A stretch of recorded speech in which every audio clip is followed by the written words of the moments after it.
যেখানে 2 বছরের শিশু ধর্ষিতা হচ্ছে, সেখানে আপনি পোশাকের অজুহাত দিচ্ছেন আপনি তো মূর্খের সঙ্গে বসবাস করছেন। এর থেকে নির্লজ্জ স্টেটমেন্ট আর কিছু হতে পারে না। 2 বছরের শিশুকে রেপ করা হচ্ছে, ভাবুন। তাহলে এটার জন্য নিশ্চয়ই কোনো পোশাক দায়ী নয়। ঠাকুমা দিদিমা রেপ হচ্ছে, ঠাকুমা দিদিমা তো কোনোদিনও খারাপ পোশাক পরেনি, শাড়ি ছাড়া কিছু পরেনি। শাড়ি পরা মহিলা ঠাকুমা দিদিমা, অথবা আপনার মায়ের বয়সী কোনো মা রেপ হচ্ছে। আর জোয়ান ছেলেমেয়েদের মধ্যে আমাদের বয়সী ইয়াং জেনারেশনের, আমাদের মতো বয়সী ছেলেমেয়েদের মধ্যে কিছু কিছু ছেলেমেয়েরা ভালো আছে, সৎ আছে, শিক্ষিত আছে, যে সমস্ত মেয়েরা কোনোদিনও বাজে পোশাক পরেনি, যে সমস্ত মেয়েরা কোনোদিনও কাউকে, বাইরের কাউকে নিজের হাত পা দেখিয়ে বেড়ায়নি, এবং যে সমস্ত মেয়েরা সৎ, শিক্ষিত, এবং যে সমস্ত যুবতী আমাদের মতো বয়সী মেয়েরা যারা চুড়িদার, লেগিংস, কুর্তি ছাড়া, ভালো ভদ্র সভ্য ড্রেস ছাড়া একটা কোনো ছোট ছোট পোশাক পরেনি, এবং যে সমস্ত মেয়েদের মধ্যে ইয়া দেবী সর্বা ভূতেষু লজ্জা রূপেণা সংস্কৃতা, যে সমস্ত নারী হচ্ছে লজ্জা, হচ্ছে নারীর ভূষণ, লজ্জা হচ্ছে নারীর ভূষণ, যে সমস্ত মেয়েদের মধ্যে মা দুর্গা থাকে, লক্ষ্মী থাকে, সেই সমস্ত মেয়েরা, মায়েরা, বোনেরা সমাজে রেপ হচ্ছে, ধর্ষিত হচ্ছে।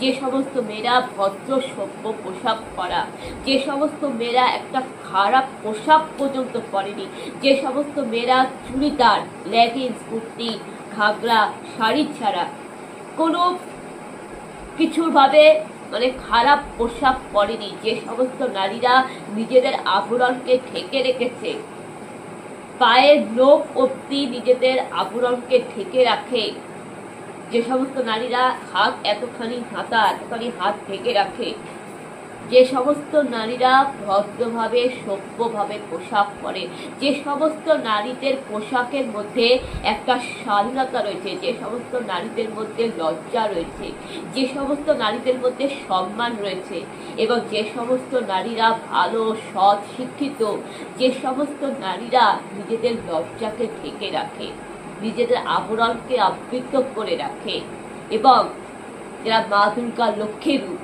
সেই সমস্ত নারীরাই বিপদে পড়ছে, সংকট পড়ছে, সেই সমস্ত নারীদের উপর আক্রমণ করা হচ্ছে, এবং সেই সমস্ত নারীদেরকে রেপ করে খুন করা হচ্ছে।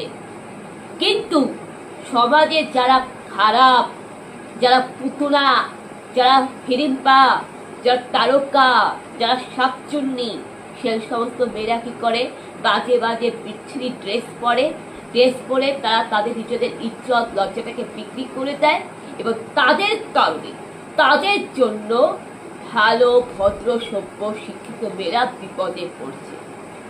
যে সমস্ত মেয়েরা খারাপ পোশাক পরে, আর যারা খারাপ পোশাক পরে তারা কোনোদিনও ধর্ষিত হয়নি, হয় না। কিন্তু আজ অব্দি ইতিহাস সাক্ষী আছে যে সমস্ত মেয়েদের ধর্ষণ করে খুন করা হয়েছে তারা কোনো খারাপ পোশাক পরেনি, তারা সৎ, শিক্ষিত, এবং তাদের মধ্যে দেবী দুর্গার রূপ ছিল। উদাহরণ হিসেবে বলি, আরজিকরের অভয়া তিলোত্তমা, সে ডাক্তার ছিল, সে হসপিটালে রোগীকে দেখছিল, সে কি খারাপ পোশাক পরেছিল? তার আপনি কি ইউনিফর্মটাকে অপমান করছেন?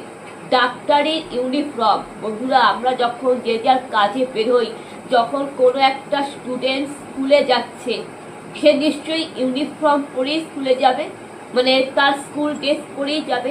আপনিও স্কুলে পড়াশোনা করেছেন, আমিও স্কুলে পড়েছি, তাই বলে কি স্কুলের রাস্তায় আমি স্কুল ইউনিফর্ম পরেই তো আমি স্কুলে যাব? এবারে কোনো ছাত্রীকে রেপ করা হচ্ছে, তাহলে কি আপনি বলবেন যে সেই ছাত্রীটি স্কুল ড্রেস পরেছিল বলে তাকে রেপ করা হয়েছে? আপনি কোন অ্যাঙ্গেল থেকে আপনি পোশাকের অজুহাত দেখান, কোন অ্যাঙ্গেল থেকে? এর থেকে বলা হচ্ছে যারা মদ খায়, মাতাল, তাদের মাথায় বুদ্ধি আছে। আপনি তো মাতালের থেকেও আদম, মাতালদেরও বোধহয় একটা কমন সেন্স থাকে, পাগলদেরও কমন সেন্স থাকে, কিন্তু আপনি সুস্থ মানুষ হয়ে আপনার কমন সেন্স নেই। মানে কোনো মেয়েদের ওপর রেপ হলেই আপনি কোনো একটা কারণ খুঁজে পান না, ব্যাস হাতের সামনে আপনি টপিক পেয়ে গেলেন পোশাক। পোশাক হচ্ছে ধর্ষণের মূল কারণ। আরে আপনি কি অশিক্ষিত? যেখানে একটা স্কুল ছাত্রী রেপ হচ্ছে, আর স্কুল ছাত্রী কি খারাপ পোশাক পরবে? সে তো স্কুল ড্রেস পরবে, সে তো স্কুলে ইউনিফর্ম পরবে। আর বন্ধুরা, মেয়েরা কিন্তু স্কুলেও কিন্তু নিরাপত্তা নেই, স্কুলেও কিন্তু মেয়েদের ওপর রেপ হয়, অন্যায় হয়, স্কুলেও কিন্তু মেয়েরা র্যাগিং এর শিকার হয়। তাই আপনি স্কুল ড্রেসটাকে তো আপনি অপমান করতে পারেন না। একটা ইউনিফর্মকে আপনি সম্মান করুন, কারণ একটা ইউনিফর্ম দেশের মুখ উজ্জ্বল করে। একটা ইউনিফর্ম, পুলিশের ইউনিফর্মকে আপনি সম্মান করুন, কারণ সেটা আইনের রক্ষক, সেটাকে আপনার নাগরিকদের পরিষেবা দেবে। ডাক্তারদের ইউনিফর্মকে সম্মান করুন, কারণ ডাক্তার না থাকলে পৃথিবীটা ধ্বংস। আপনার মা বাবাকে, আপনার আপনজনকে, আপনার বাড়ির লোককে সেবা শুশ্রূষা করে আপনি যে বাড়ির লোকের সাথে গল্প আড্ডা দিতে পারছেন, কাদের জন্য? আপনি যে নাক দেখে রাত্রিবেলায় নিশ্চিন্ত মনে নাক দেখে আপনি ঘুমাচ্ছেন, কাদের জন্য? সেই ডাক্তারদের জন্য। কারণ ডাক্তাররা হচ্ছে ভগবানের দ্বিতীয় রূপ, স্বর্গের দূত। আর সেই একজন ডাক্তারই কিন্তু পারে প্রধানমন্ত্রীকে, নেতা মন্ত্রীদের সুস্থ করতে। একজন ডাক্তার পারে ভগবানের দূতকে, ভগবানের সন্তানরাও যদি মানে অসুখে ভুগে, ভগবানের সন্তানদেরও ডাক্তার পারে সুস্থ করতে। একজন ডাক্তার পারে ভগবানকে সুস্থ করতে। তো সেই ডাক্তারের ইউনিফর্মকে আপনি সম্মান করুন। তো সেই আরজি করে অভয়া দিদি, আরজি করে তিলোত্তমা মেয়েটি কিন্তু কোনো খারাপ পোশাক পরেনি। সেই তিলোত্তমা মেয়েটি ডাক্তারের ইউনিফর্ম পরা ছিল, তার গলায় স্টেথোস্কোপ ছিল, তাকে ধর্ষিতা হতে হলো কেন? কসবা ল কলেজে সেই আইনজীবী ছাত্রী, কসবা ল কলেজে তাকে অভয়ার মতন তার উপর আক্রমণ করা হলো কেন? সে তো উকিলের পোশাক পরেছিল। কোনো মানুষ যখন কোনো কাজে যায়, সে সেই কাজের ইউনিফর্ম পরে।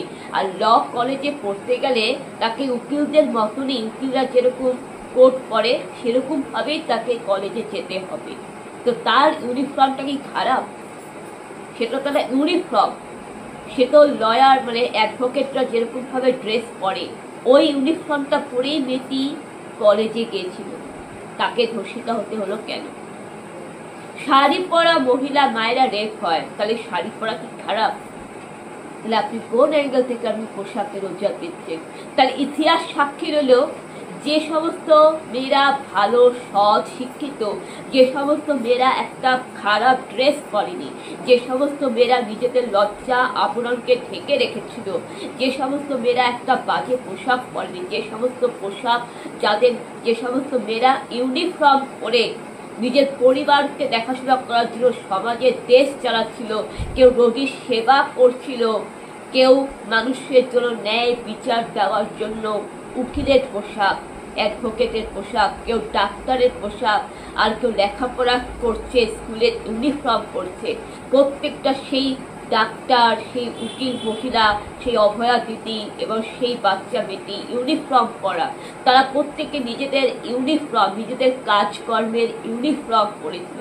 সভ্য, তাদের পোশাক আশাকের স্বাধীনতা ছিল, তারা সভ্য ছিল, সৎ ছিল, শিক্ষিত ছিল। তারাই বিপদে পড়েছে, তারাই ধর্ষিতা হয়েছে, তাদের মধ্যে কেউ খুন হয়েছে, কেউ অপমানিত হয়েছে।